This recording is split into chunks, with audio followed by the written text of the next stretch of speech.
Hey everybody, Norlander here. Welcome back to our Summer Shootaround series. Got another episode coming for you. A few more episodes, in fact. We did the top 10 of GP's top 25 and 1. We did those 10 teams, and we still have Arkansas, St. John's, Kentucky, and Indiana in the queue. That's 14 teams, but there will be a 15th team. There will be a bonus episode. It will be the team whose fan base wins our annual auction. So the long-promised auction period is now live. If you're watching this on YouTube, you see that QR code on the top right of the screen. Feel free to hover over that. It will take you directly to the auction page. This year, we are doing what our Cover 3 podcast fellas did, Fantasy Football Today. We're using Tiltify, so tiltify.com. If you're listening to this podcast episode, there's going to be a description right there below in the podcast description, no matter how you're listening to this. It's also going to be clickable in the link on the YouTube page as well. So the fan base that raises the most money gets the bonus episode. The deadline for this auction is Thursday, September 5th at noon Eastern sharp. So rally your friends and start raising money. Raise money for St. Jude, and we hope that we can raise even more than we have the past couple of years here. You know, with Bellarmine, Arizona State, and Oklahoma's fan bases, those were a lot of fun. The episode reveal will be a surprise. When we get to that point, we will not let you know. You'll have to listen to figure out which fan base wound up winning. We can't wait to do it. And listen, I'm doing this promo. GP's not here. I'm promising you, if you're the winning fan base, we're going to let you help produce the show just a little bit here. A couple of questions, a couple of things you'd like us to talk about your team, about your program, about your school. We'll be more than happy to do it. The target date on that published for this 15th episode is going to be about mid-September. But again, the deadline, Thursday, September 5th at noon Eastern. So follow the link, bid now, bid early, bid, raise money for St. Jude's. And we can't wait to get to that surprise secret episode. As for now, let's get to the regularly scheduled programming with our Summer Shootaround series.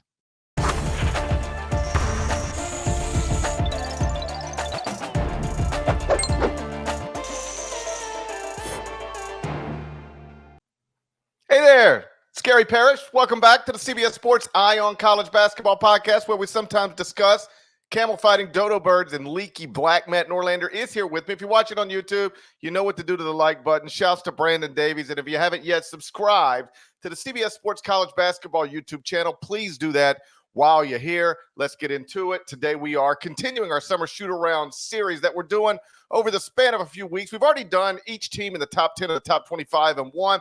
And in addition to that, we're going to do a few other programs that we simply think are interesting for any number of reasons. Today, that program is going to be Arkansas. The Razorbacks went 16-17 last season, 6-12 in the SEC. They finished tied for 11th in the conference standings. It was a terrible season that also happened to be Eric Musselman's last in Fayetteville. He has moved on to USC. And the new coach at Arkansas is, of course, John Calipari. Cal inherited almost nothing, but he's done enough in the transfer portal for me to move the Razorbacks up to number 13 in the top 25 and 1. We'll see what Norlander thinks about that next. But first, let's get a word from our partners. Saturday is big time on CBS. Number 2 Ohio State welcomes Akron into the Horseshoe. Then more college football in prime time with UCLA taking on Hawaii. Saturday on CBS and streaming on Paramount+. All right, Norlander, Arkansas is a preseason, let's call it top 15 team. Too high, too low? Just about right. I think I'll say a little too high. Will be ranked at preseason top 25, I would have to believe, from an AP perspective there. The roster flip is going to be a super intriguing dynamic because we have never seen this with a Calipari team, obviously, and it's him switching programs and having this much turnover. Obviously, when he started at Kentucky after leaving Memphis, they had a huge freshman class. This is not that. One piece back though, Trevon Brazile coming back, so there is one. There's one piece of carryover here, but otherwise, it's new players across the board. Janelle Davis, DJ Wagner is of course following Calipari from Kentucky to Fayetteville. Jonas Adu, Tennessee transfer. Adu Thiero also following from Kentucky. Big Z, Zvonimir Ivisic following from Kentucky. Boogie Flan and Carter Knox are the big freshmen to know about. So quality roster. I think this is one of many teams. We mentioned this on our Monday episode when we were talking UConn Big 12 stuff.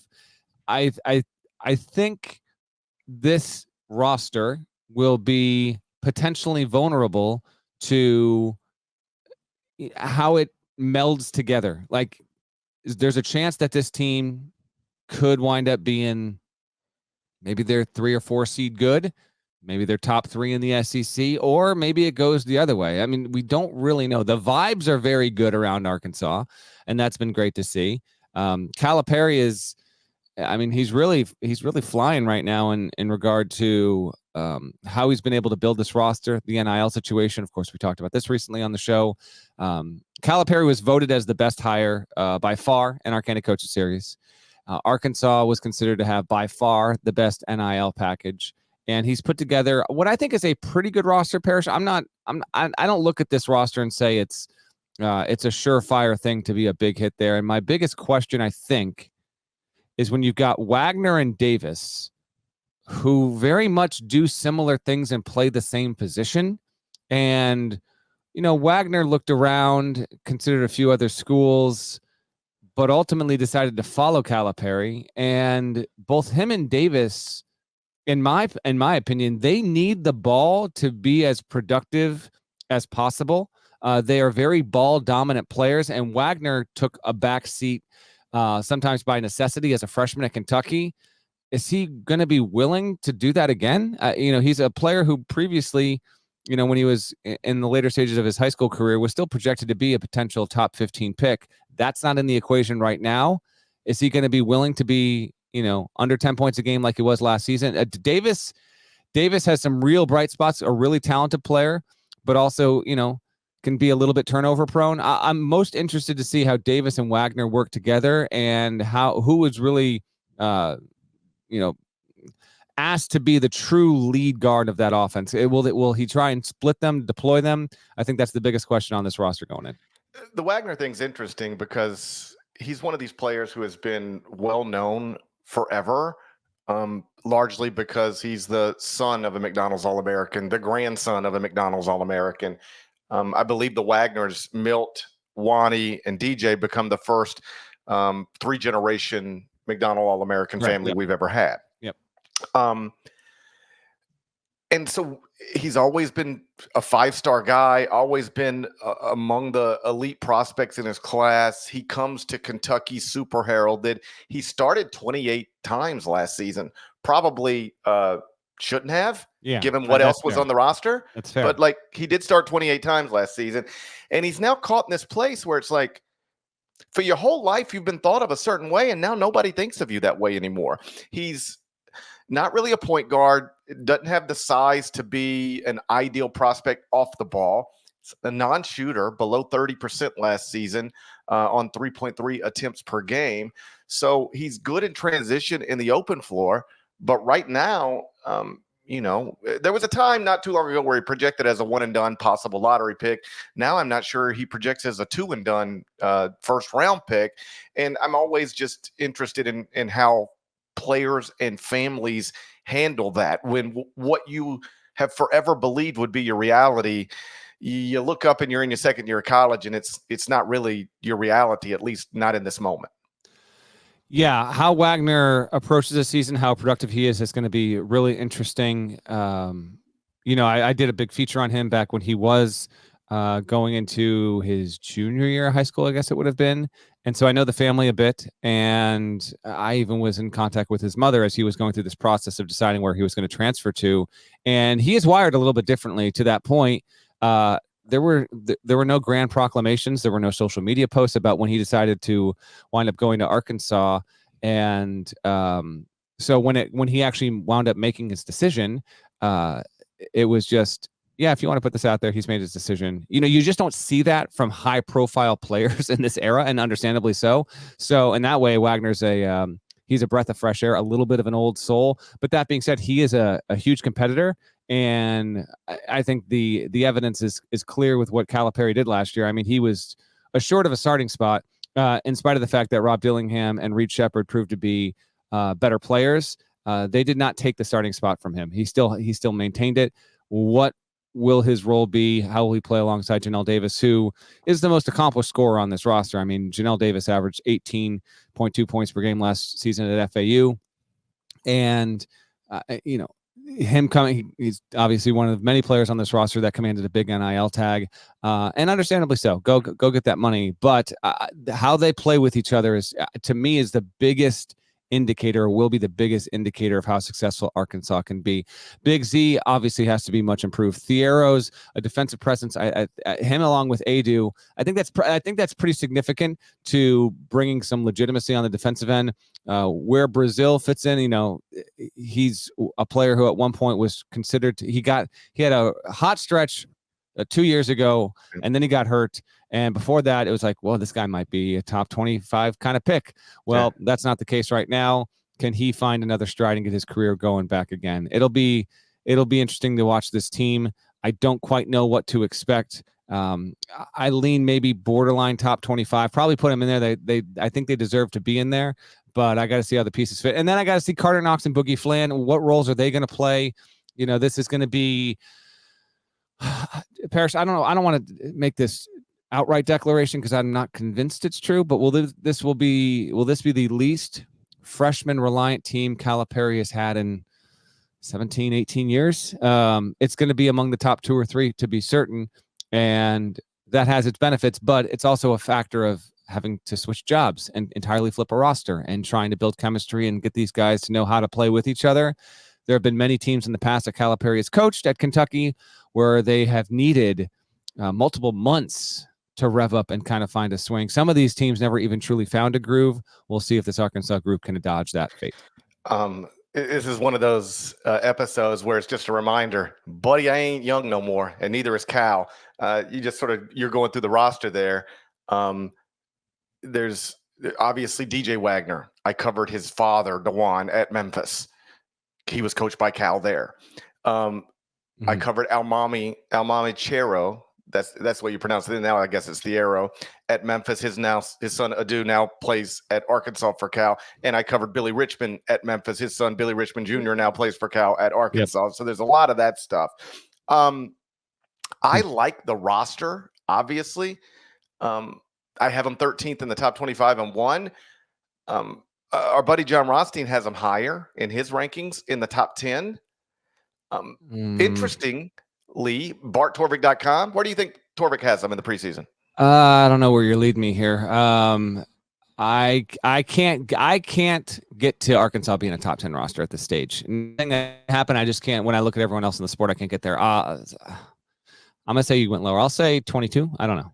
He's got him 36th. And when I say him, it's Torvik's algorithm. Yeah, but 36. So that's, I don't know. Okay. It's notable. Yeah. I like the roster in the sense that they could theoretically start a 5-star freshman in Flan, another former 5-star prospect who, even if he's flawed, did average 9.9 points per game. So let's call it double digits for a Kentucky team that I know it ended badly. That's how John ended up in Fayetteville, but that was a 4 seed in the NCAA tournament. They had wasn't a great year, but it wasn't a disaster. It was an entertaining year. Yes. It was a very enjoyable. It was a breath of fresh air to watch this team, but they were still they were tear your hair out frustrating on defense. So that was a problem. It was a good year with a disastrous ending, because remember, they didn't even win in the SEC tournament, and that compounded Cal's issues. Is he had issues in the SEC tournament and the NCAA tournament. Yada yada. Here we are. So it could be, let's just run through what it could be. A 5-star freshman, another former 5-star prospect who's now a sophomore who averaged double digits for a 4 seed last season. That is Boogie Flan and DJ Wagner. Janelle Davis, like you mentioned, averaged 18.2 points per game last season, has been the leading scorer the past 2 years at FAU, meaning he was the leading scorer for a Final Four team. Brazil, sometimes the second year after an injury can be the bounce back year where you start to look a little more like yourself. Hopefully, if you're an Arkansas fan, that's the case for him. And then Jonas Adu averaged 11.4 points, 7.3 rebounds, 1.8 blocks in 25 minutes a game last season for a Tennessee team that won the SEC. He started 36 times. So that's talent. That's experience. It's strong. The question is just, how does it come together? That's a great fantasy basketball team. Really good. They got to play together, and they haven't. And what history does tell us is that when you try to throw this many new people together, it can be challenging. You mentioned Cal's first year at Kentucky. I went back and looked at this.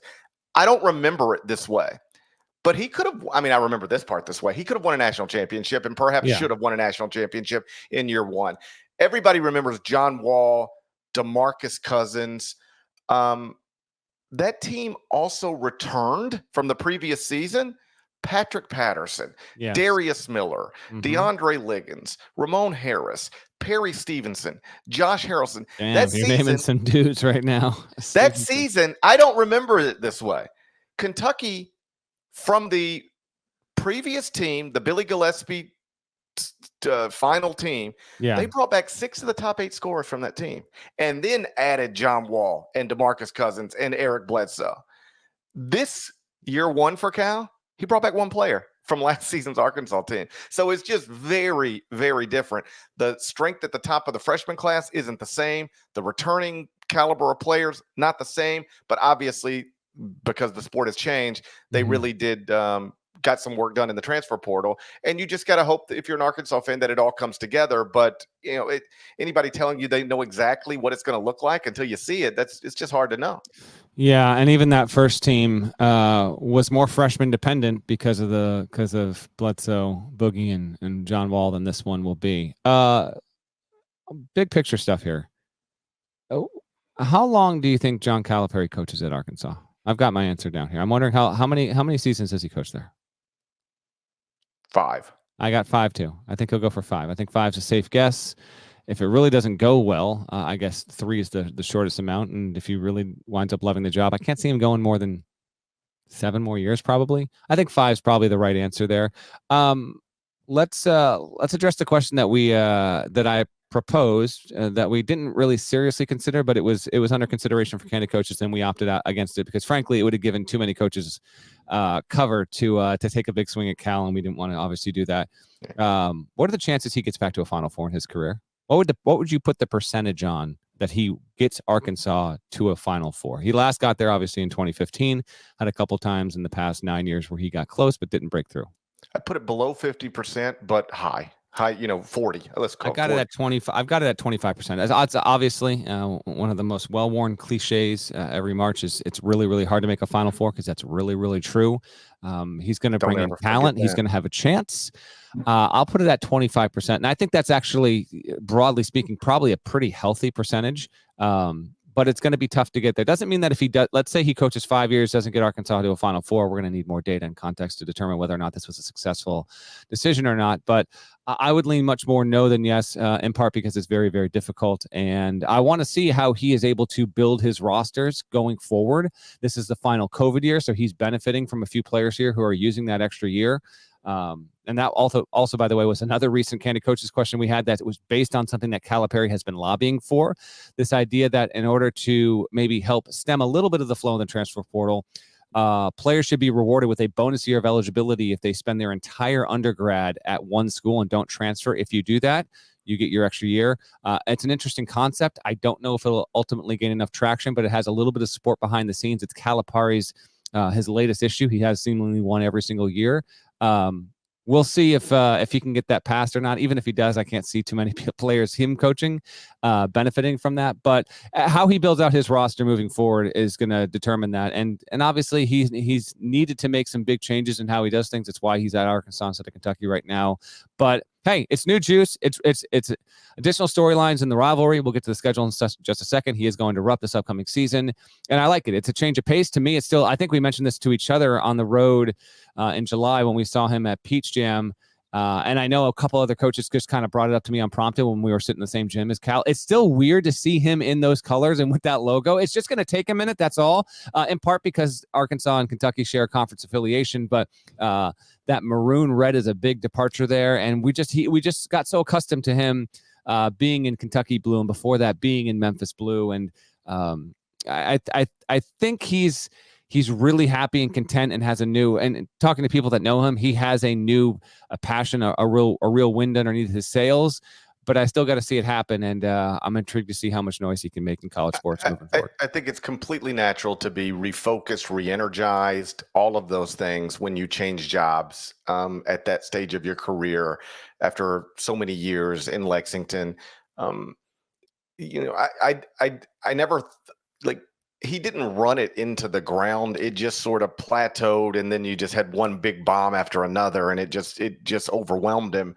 But he never ran the program into the ground. They were a 4 seed last season.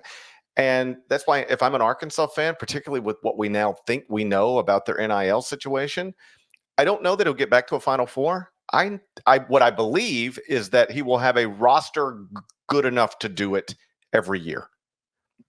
Can he do it? It's, that comes down to what does he do with that roster and, just the randomness of the NCAA tournament. John's been to Final Fours with average teams and been knocked out of the first round with really good teams.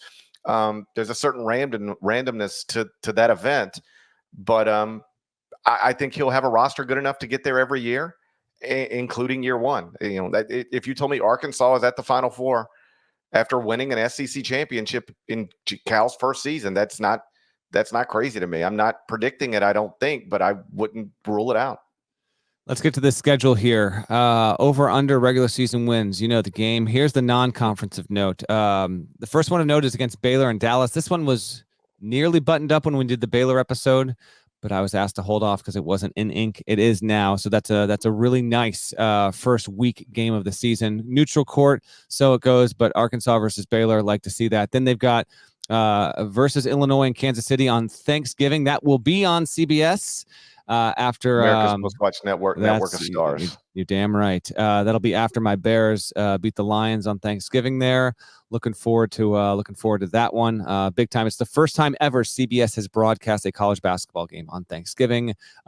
This has been Calipari was really chasing this for a while, and Brad Underwood was more than happy to oblige. That's the second big non-conference game. They're at Miami on December 3rd. On December 10th, I'll see them at the Garden. They're playing Michigan in the Jimmy V Classic. And those are the 4 big notable non-conference games. If there's a fifth, it hasn't been announced. If there's a fifth, I'm unaware of it. But I will also note, and I don't have the story on this yet, but you go and look at that non-conference schedule for Arkansas and who's on the board. And there's December 30th, they're scheduled to play Oakland. Oakland! Why would Greg Campy, who just took him out. So that is tremendous. Jack Golke's no longer with the Grizz. Do we know if that was scheduled under Muss? I don't know. I don't know. I looked at the schedule thing. This was the last thing I did before we hopped on. It would be hilarious if they were opening with Oakland. I know. Or listen, Campy and Cal are very, very close. Yes. And in part because Campy is the longest tenured coach at one school in the entire sport. He's been at Oakland since '84 before it was even D1. And Calipari obviously has, ties to sport going back to the '70s. So they've known each other since the early '80s. And I don't know the story around it. I'll try and get it soon. But no matter how they wound up, I just think it's kind of cool. And Calipari's probably he's going to be having nightmares leading up to that game, particularly if the non-conference doesn't go well against the high major teams before that. As for the SEC 18-game schedule, they open up their first SEC game at Tennessee January 4th, but it's their only game against Tennessee. Other notables say he will return to Rupp February 1 at Kentucky. That'll be can't wait to see where those teams are once we get to the days leading up to that game. But it in many ways, it won't matter. It really won't. If they're both terrible, it still won't matter. If they're both great, it'll be incredible. If one's great and one's not, so it goes. But that's the only scheduled meeting this season. Kentucky does not have to go and see Cal in Fayetteville. That will be for next year.